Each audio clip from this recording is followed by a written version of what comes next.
اسلام بڑا شائستگی کا، تہذیب کا، معتدل اور خوبصورت دین ہے۔ انسانی زندگی میں کوئی شخص کوئی بھی کام کرتا ہو، لیکن اگر وہ کام بے ترتیب ہو، بے ڈھنگ ہو، غیر منظم ہو، تو اس کام کا سارا حسن ضائع ہو جاتا ہے۔ اسلام یہ چاہتا ہے کہ ہر کام ترتیب سے کیا جائے، مرتب کر کے کیا جائے، منظم انداز سے کیا جائے۔ انسان اپنی زندگی میں عبادت سے لے کر تجارت تک اپنی زندگی کے ہر شعبے میں نظم و ضبط کا مظاہرہ کرے۔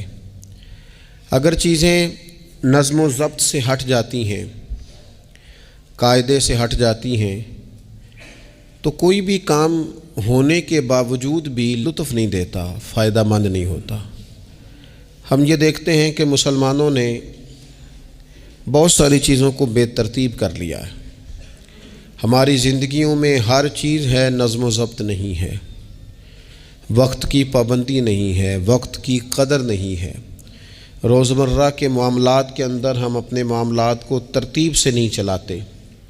کبھی کوئی کام کرتے ہیں تو اسے کیے ہی جاتے ہیں، اعتدال سے ہٹ جاتے ہیں، اور پھر اسی کام کو اس طرح چھوڑ دیتے ہیں کہ جیسے کبھی کوئی لینا دینا ہی نہیں تھا۔ اس سے انسان ایک بھرپور زندگی نہیں گزار سکتا، وہ وقتی اور جذباتی فیصلوں کا قائل ہو جاتا ہے۔ اس کی زندگی کے اندر ہر چیز ایک مخصوص وقت کے لیے اور ایک مخصوص ٹائم کے لیے آتی ہے، اور ایک مخصوص ٹائم کے لیے وہ چیز وہاں سے رخصت ہو جاتی ہے۔ اس میں کوئی شک نہیں کہ ہم انسان ہیں، ہمارے اندر کمزوریاں ہیں، باوجود کوشش کے بڑی جگہوں پہ غلطیاں، سستیاں، کمزوریاں رہ جاتی ہیں۔ لیکن کچھ لوگ اپنے ذہن سے کوئی منصوبہ بندی کرنا ہی نہیں چاہتے۔ ہو جائے گا، اللہ کرم کرے گا، اللہ بڑا مہربان ہے، بھئی یہ ساری باتیں ٹھیک ہیں، لیکن اسی کریم رب نے کہا ہے صبح اٹھو، اسی کریم رب نے کہا ہے کہ وقت پر نیند پوری کرو، اسی کریم رب نے کہا ہے کہ ان الصلاۃ کانت علی المؤمنین کتابا موقوتا، فرمایا بے شک نماز مسلمانوں پر مقررہ وقت پر فرض ہے۔ اسے اپنی ترتیب سے، وقت کے حساب سے تم نے ادا کرنا ہے۔ یہ نہیں ہو سکتا کہ تم کہو جی میری آنکھ 9 بجے کھلتی ہے تو میں فجر 9 بجے پڑھوں گا، اس کا ٹائم 6 بجے ہے تو تمہیں 6 بجے ہی فجر پڑھنی پڑے گی۔ اپنے مقررہ وقت پر چیزیں جب تک نہیں رہیں گی تب تک رضا الہی کا حصول بھی ممکن نہیں ہوتا۔ ہم چونکہ غیر منظم زندگی گزارتے ہیں، بے ترتیب زندگی گزارتے ہیں، تو اس لیے بہت سارے کام جو کرنے کی ہم پوزیشن میں بھی ہوتے ہیں وہ کام بھی ہم سے ہو نہیں پاتے۔ ایک تو بہت سارا مسئلہ لوگوں کا یہ ہے کہ کل کر لیں گے، انشاءاللہ ہو جائے گا، آپ دعا کریں ہو جائے گا، آپ فکر نہ کریں ہو جائے گا۔ اس کا معنی کوئی نہیں نا، اس کا مطلب کوئی نہیں۔ آپ کیا کہہ رہے ہیں؟ آپ کہیں میں نے شروع کر دیا ہے، آپ دعا کریں۔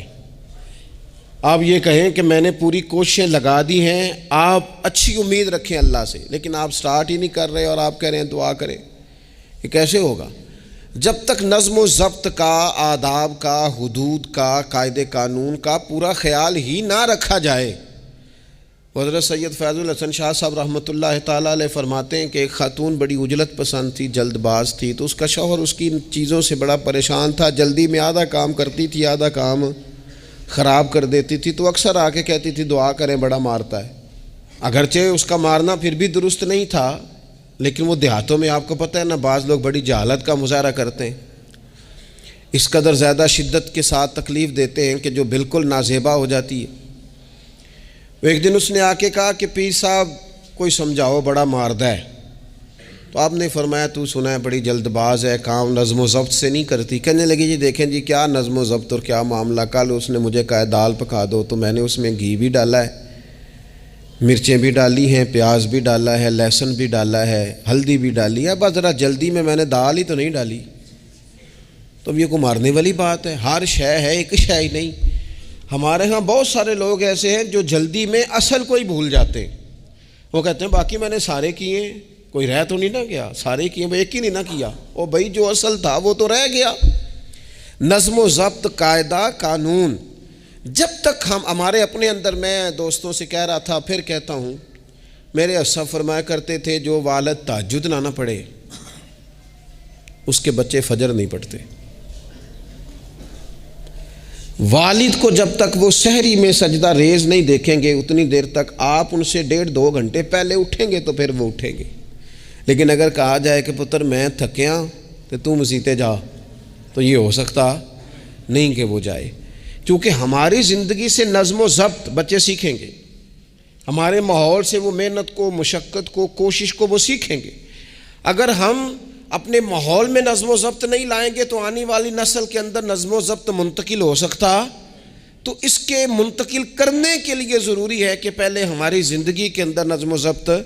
آپ دیکھیں شریعت اسلامیہ نے ہر کام کا نظم و ضبط بنایا ہے۔ نماز اللہ کی عبادت ہے نا، بستر سے اٹھ کر سیدھا مسجد میں آ کے جہاں آپ کا جی چاہے نماز پڑھنے کی اجازت نہیں ہے۔ آپ اٹھیں، آپ کا لباس پاک ہونا چاہیے، آپ نے وضو کیا ہوا ہو، آپ کو سمت قبلہ کا پتہ ہو، آپ کا منہ کعبہ شریف کی طرف ہو، جس جگہ آپ نے نماز پڑھنی ہے وہ جگہ پاک ہو، آپ کا لباس پاک ہو، وقت کا تعین ہو، نماز کے آداب آپ کو آتے ہوں، آپ بیت اللہ شریف کی طرف رخ کریں گے، کانوں تک ہاتھ اٹھائیں گے، آپ ان ہاتھوں کو منظم طریقے سے باندھیں گے، وقت پر رکوع کریں گے، رکوع میں کمر سیدھی ہونی چاہیے۔